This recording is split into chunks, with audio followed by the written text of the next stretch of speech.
So, today I want to talk about why, as parents, I think it's important for us to address our own mental health. Okay. You up for that conversation? Let's do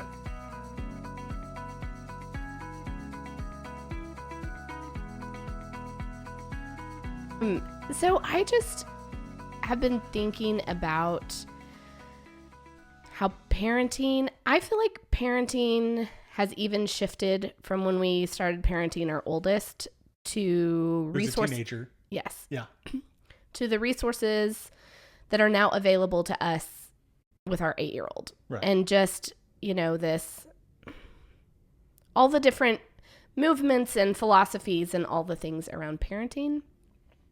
And also I work with lots of mothers, and just talking about how addressing our own mental health hopefully is for us. Yeah. And it also really impacts our children. Yeah. So can I go back to where you started? Sure. So why do you think that this in particular is different from when we kind of started? Like, are you talking about in a mental health space? Because from the time our our oldest, our 15-year-old, we did the whole baby thing. It was like even the next child, it was like, we don't know anything about babies all of a sudden. Like all the stuff had changed already in 2 years, and so I see that like having babies is a whole different thing. So, but do you see that in a mental health perspective? Or I do, because I think there's more conversation around things like the mental load. Okay. That was not something that I don't know what that means. Thank you. I always forget that I use these words that I expect everyone else to know. This idea that typically women carry an unseen load in a household. Okay. Think about the things of family schedule that sure, like all the events may be on the calendar. Yeah. Typically, women are thinking about, sure, we know there's a birthday party on Saturday. I'm responsible for RSVPing. I need to get the gift. Right. It's how am I creating a social calendar sometimes for us as a family? It's the worrying about teacher gifts and, just all the mental things that women typically hold. So you're saying that women in general, even if they have an incredible partner such as myself, such as yourself, there is still a mental load. That you still carry more of that mental load than usually husbands do in it. Yes. Okay. And so I think things like this, there's more conversation around mental health and parenting, even while we've been parenting. Okay. I think a huge part of this is also related to social media. There are 2 specific accounts that I started following that literally happened over the pandemic that have large followings because people just weren't talking about They're mental just naming health. Something? Yes. Okay. Or starting conversation. Again, back to the idea of like mental load. I think when you and I started talking about it, you were pretty open about like, I don't understand, because you are a very present, helpful partner who even at times, a big bulk of time, we're the primary caregiver to our children. And yet I'm saying, but I still hold all of these things that you're not. Like, I remember standing with you and you had the light bulb moment of like, yes. I don't think about any of that. Yes. Yeah. No, 100%. And so I think sometimes there are these conversations, mental load, how we're choosing to parent, I think there's as more science to back some of this up of how is my, say, anxiety as a mother impacting baby in utero? How is my anxiety impacting my parenting just in general? How are my children taking on my anxiety, my depressive symptoms? And so there's this larger conversation, I think, happening in the world that people are just more conscientious about how I guess, because I predominantly see women, how their mental health is impacting the entirety of their family. Okay. Yes, I get all that. And I think you're right. Is this just another form of mom guilt though? Like, oh no, my anxiety is affecting my is it just more stuff for women to worry about that are like already worried about too much stuff? I mean, always. Okay. That could always Right. be the case. Right. And a lot of women that I see are realizing that their level of anxiety, the significance of their mental health, they're not functioning potentially in a way that they had Okay. previously. I see what you're saying. Yeah. So I would differentiate Yeah. it. No, like, that makes sense. And of course there's mom guilt, because like basically Yeah. me breathing, I Right. have guilt about, how I'm breathing and how much air am Right. I, Yeah. taking from my children, and Yeah. is there going to be enough for them to have their 100%, whole lives? 100%. And so I just think as this awareness grows, there are lots of women who come to see me and it's like, how I'm mothering, I'm not crazy about. I want to address this mental health thing for the benefit of my children. Yeah, that makes perfect sense. So what are some of the ways, okay, so we don't think about this. I think parenting is a whole thing that we get into in general, right? Yes. We've taught some classes on this from a trauma-informed perspective in the past. Yes. But I think anytime we've approached people about parenting, the number one thing everybody says is, well, that's how my parents did it. So that's how I do it. And I turned out fine. Right. And our question was always like, did you turn out fine? I don't know. I mean, maybe you did. But like, I think we don't always think about the reasons we do the things that we do. And I think a lot of times we're not thinking about how our own state, how we're doing as adults is affecting our children. Is that? Yes. And I think in doing this work for as long as I've done this work, right, there's no book on parenting, and there's too many books on parenting. Right. I distinctly remember being in a setting where someone said, tell me what books to read. And I was like, here's my advice. Find the people who you would like to parent like. Ooh, yeah. And sit with them. Because like, if I'm frazzled and raising toddlers, I don't have time to read 10 parenting books and figure out which one I align with and then what I want to implement. So that's my sidebar on parenting. But I think part of this too is most of us take what worked for us in our own parenting journey and bring that to parenting. Sure. Or how we were parented. Bring that to our parenting journey. That's all we know. That's all we've ever been taught. Yes. Right. Unless something crazy has happened or we've intentionally like really pursued something different. Yes. Yeah. And then the pieces that you feel didn't work for you or weren't helpful for you, then you're trying to figure out, I want to do it different, but I don't know how. Well, maybe even overcorrecting to some extent. My dad was hard on me, so I'm going to be very gentle in my way of parenting as a, broad example. But a lot of times we're trying to make up for things that we did not receive. And Right. so I often talk about it's a pendulum swing, right? Yeah. So we go completely the other way. Right. And I think there's also a balance of making sure we're not creating the narrative of all the stuff I have going on is because my parents didn't do it, quote unquote, correctly. Yeah, for sure. And as we have more knowledge and tools, how are we operating in a place that we are helping create healthy kids?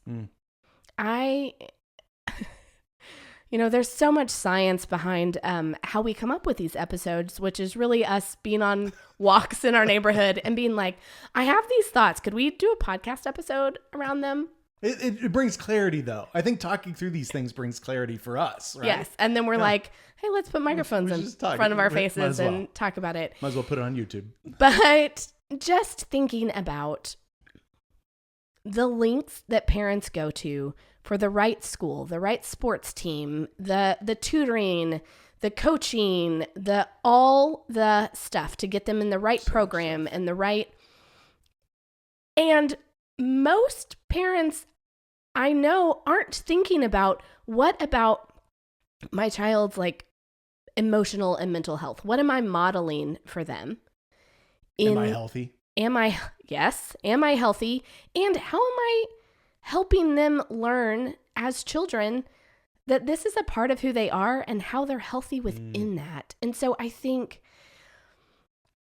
there's this idea of, well, if I just get them into the right school, or, you know, they grow in this sports skill, they'll be like a solid human. When we know as adult humans, like, we're the worst. I'm the worst parent at parent-teacher conference because I'm like, yeah, academics is fine. Is my kid kind? Do they have friends? Do they have friends? Do they understand like emotional EQ? And teachers are always like, well, you're real special. I'm like, hi, I'm a therapist. And the reality is, once they are out of school, those grades don't matter. That sport, they're probably not going to go pro. Do they understand how to be a kind and compassionate employee, partner, friend? Like, that is, to me, what matters, of course, because of the work that I do. And also, these are actual skills that they will literally take with them for the rest of their life. You're setting them up for the rest, literally setting them up for the rest of their life. And we set them up, like you said, we do all these things to set them up for college and like getting into the right school and, you know, all these, and don't for the mental health. So I guess I want to ask the negative question first before we get into the nitty gritty. Not a bad question, but why do we not think about that? Because no one is talking about mental. But I feel like everybody's health. talking about mental health. Yes, and we're talking about adult mental health. And now, you know, read The Anxious Generation. Yeah. We're talking about how giving our children smartphones has not been helpful to their emotional, social. The opposite of not. I mean, it's harmful. been detrimental. Yes. Yes. Right. And so I think this conversation is coming. Right. As we do have access and research and these things happening.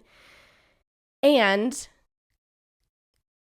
you're still kind of like, when we started, our middle started therapy in early elementary. Yep. Needed some additional support. He is so pro therapy. He would tell everyone he was in therapy. He had no shame around therapy. Yeah. And people were shocked, not only that we'd put him in therapy, but that he was so positive about the whole experience. And I'm like, are you kidding me? I want my children to know therapy is lovely and important. Yeah. It's for different seasons of life. And we do talk about it to the level, you don't need to tell everybody like what's going on in therapy, but if you're comfortable, talk about going to therapy. And I think there's still,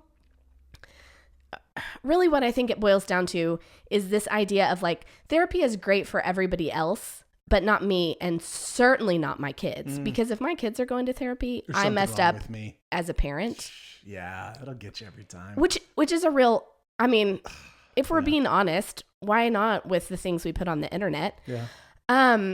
I cried sure. through his intake. Yeah. And the therapist was like, okay, what's going on? And I was like, I would tell everyone, I'm a literal therapist, and I would tell everyone to go to therapy. And having to bring my child to therapy as a therapist is one of the hardest things I've ever done. Interesting. And so like, also, I totally get that. Best decision I ever made. Now we're 5 for 5 on people who have been to therapy in our family. And I think there's part of this, like, we know that it's good. We know that it's important, but how much work are we willing to put into it for ourselves and for our children to make it better? Well, and is there a sense too in which we don't take action on this sort of stuff until stuff gets real bad? Right? Like with our kids, it's like, oh my goodness, the anxiety, like you're seeing this in kids all over the place, right? But, yes. But we don't do anything about it until like it gets real scary. Yes. Right? And then we're searching for answers. Yes. And so, you know, I feel this way. I'm like, man, every week we're going to find one of my soapboxes that you don't even know exists, or you've forgotten. If I haven't found them yet, I mean, it's pretty amazing, honestly. So, but I think it's the same for adults too, right? Like, I always think we can do different work when you are not in crisis. Right. And it is the same for our kids. Like, are they struggling socially? Are you noticing a little bit of anxiety? If you can help them when that is just some symptoms, versus they're so anxious they can no longer be in a social setting. It's helpful. Yeah.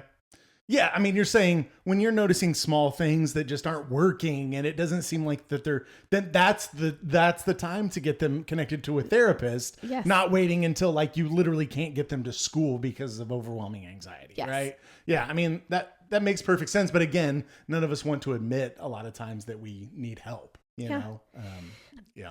So again, kind of this idea of parents' role in this is, if I am an adult who has gone to therapy to address my own anxiety, it's probably on my radar that my children might cope with it if it's something that I've dealt with. Genetics are real. Even with the anxiety? Even with anxiety. Oh, okay. And I also think there's an awareness of like, oh, I'm seeing things with this kiddo. I know what those signs mean. Not that because, if I have anxiety, it shows up in the same way in my children. And we have an awareness that like, this could be possible. These things could be going on with this kid. And so I think sometimes it's important to do our own work so that we are healthy enough to see what's happening in our kid. Okay. I would say a lot of adults, I can't tell you, there's no way to count the number of people who've said, I didn't know I've been anxious my whole life because no one could name that for me. I got to adulthood, I went to a doctor, someone named it, and then it's like, oh my gosh, this has been a part of my life forever. Right. And so I think kind of going back to this idea of increased awareness, people are seeing more about like, oh, anxiety is a thing, and we're talking about that more. Is everyone going to therapy for anxiety? No. Does everyone need to go to therapy for anxiety? No. And if your anxiety is keeping you from functioning, maybe it's time to think about therapy. And if I am a healthy adult, I have the space and capacity potentially to look at my kids and say, something is off. How am I curious? How am I exploring this with my child? Whereas if I've got stuff that I haven't addressed and I'm trying to survive, I may not have the eyes or capacity to see something happening with my kids. Yeah, that makes a lot of sense. I always like to put mental health in the category of like physical health because I feel like they're very similar and you can glean a lot from them. So it would be like I tore my ACL, right? And it would be like me refusing to get my ACL fixed and so I could walk properly. So I'm sort of dealing with this thing that's not quite working in my life, right? But not only is that I'm struggling as a person, I can't do the sort of things I want to do with my children because I've left something untreated, right? I can't play sports with them like I want to. I can't teach them how to do physical things because I've not dealt with my own stuff and taken the steps to sort of heal the things that I need to heal, Yeah. Does that make sense? Yeah, that totally makes sense. So that tracks. That analogy actually works. I came up with that on the fly, but I do think like, why are we so slow to sort of heal ourselves or seek help in healing ourselves with mental stuff that we wouldn't ever with physical stuff? Like if we're physically hurting, it's like, of course I would go to the doctor. Most of us. I mean, yes, there are people that are not like that, but I'd say in general, like if you can't walk correctly, right, you're going to seek medical attention. Yeah. And I think, also there's a lot of ways to dismiss, numb, avoid some of the mental health things that are maybe harder with some physical stuff. Yeah, you can't ignore that. Like you can't walk. You can't ignore that. You have to walk. Yes. But I feel like so many people are walking around and they can't, whatever the equivalent of that is, can't think clearly or can't function in their day to day, or when they're around their kids, they're so dismissive and aloof that they're not building relationships. So it's the same thing. I think it just feels like we can get away with it with mental health in a way that we can't with physical health. Absolutely. Yeah. And so, yes, I do think as there is growing conversation, and I do think these are places that social media is helping bring awareness. I think social media is also causing some harm. Yeah, it's part of the problem too. Yeah.